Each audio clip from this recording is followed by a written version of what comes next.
Oscar Scalvi. ¿Cómo estás, Oscar? Gracias por acompañarnos en esta oportunidad. Por favor, un saludo grande para vos y para toda la audiencia. Gracias, Oscar, por la presencia aquí en vivo, diarionúcleo.com.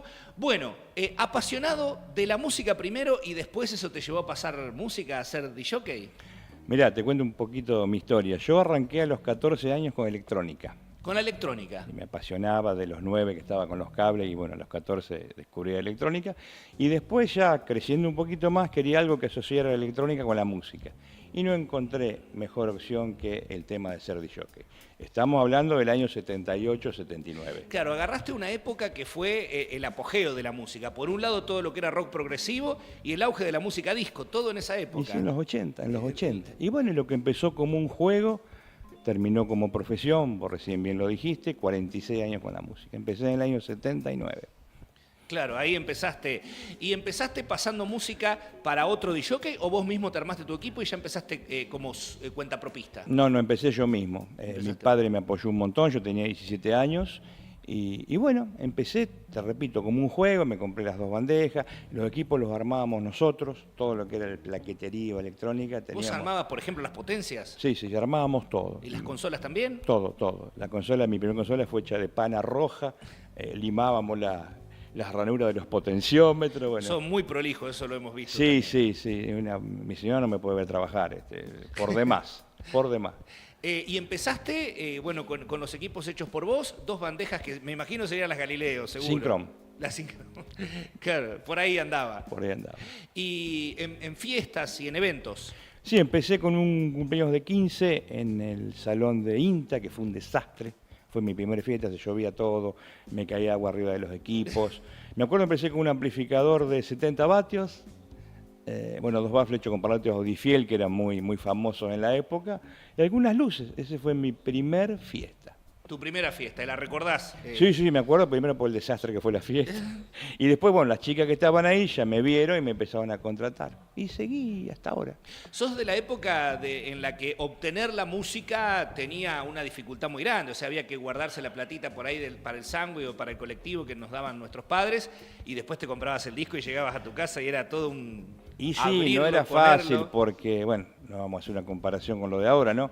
Pero sí era complicado. Yo me acuerdo, estuve en el año 79, 80, estuve en Fedra un año y venía un viajante que traía discos de todo el mundo. Las novedades. Venía con una valijita y me decía, mira, Oscar, esto se escucha ahora en Estados Unidos, en Japón, en Europa, bueno, lo que sea, ¿no?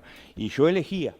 Y me acuerdo elegí una pilita bastante interesante. Y el dueño me bajaba la mitad más o menos por el precio. ¿Y cómo elegías? ¿Escuchabas? Y él me hacía escuchar, qué sé yo, acá tengo por ejemplo el disco de Celebration de Kool and the Gang. Acá no se conocía. Y él me lo muestra y dice, esto se está escuchando, dice, a nivel mundial.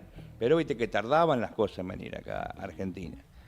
Claro, no, me imagino Kool and the Gang con esos bajos que tiene. Sí, Noche de Mujeres, Celebration, pero no se conocía. Yo, por ejemplo, acá tengo el disco de Los Pericos. Ahora te voy a pedir que nos muestres algunos discos. Y me acuerdo en la disquería de Melody, recuerdo el negro, y lo veo en vidriera, y digo, ¿quiénes son esa banda? No sé, eso recién viene, Los Pericos. El disco Ritual de la Banana, que fue el primero. Y no se conocía. Y después se transformó en un hit total. Bueno, Los Pericos, para que vamos a hablar de esa banda, ¿no? Pero así nos veníamos, los veíamos en las bateas, no había... Lo único era Radio del Plata en aquella época, que pasaba todos los hits, y en la radio escuchábamos los jóvenes, los adolescentes. Me acuerdo, Radio del Plata, yo era muy chiquito, pero había un programa que se llamaba Disco Radio, que no sé si no estaba Pedro Aníbal Mancilla. Y bueno, esa voz que vino a Pergamino en la época de Spectra.